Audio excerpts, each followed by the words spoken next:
In the shadow of Mount Vesuvius, Naples had always been a city of ancient history, bustling life, and eerie mysteries. But as night fell, the winding streets of the Spanish Quarter took on a different, more sinister tone.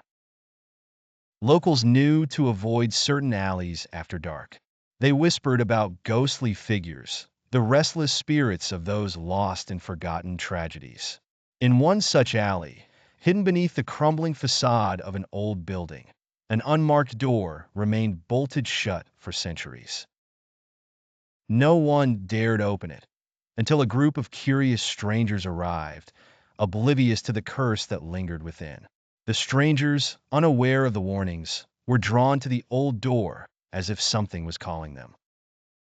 Their leader, Luca, an amateur historian, had heard rumors of hidden treasures beneath the city.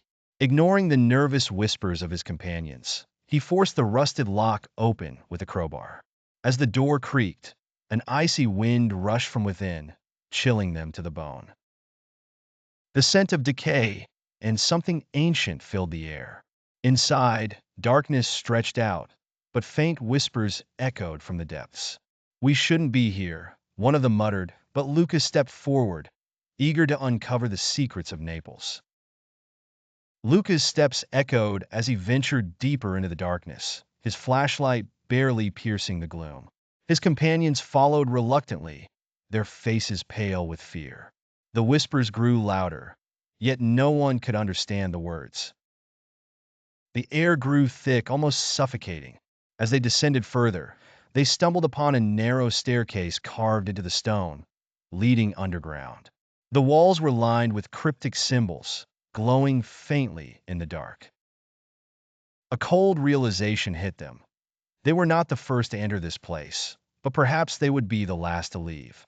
Suddenly, a shadow darted across the corridor, too fast to be human.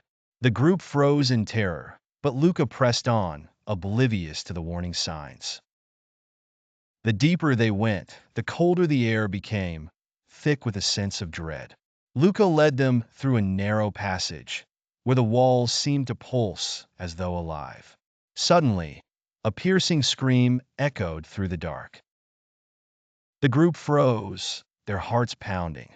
Out of the shadows, a figure appeared, pale, gaunt, and transparent. It floated towards them, eyes hollow and filled with centuries of anguish. One of Luca's friends, Marco, stumbled backward, terror etched on his face. "We need to leave," he gasped, but the ghostly figure reached out, its cold, skeletal hand grazing his shoulder.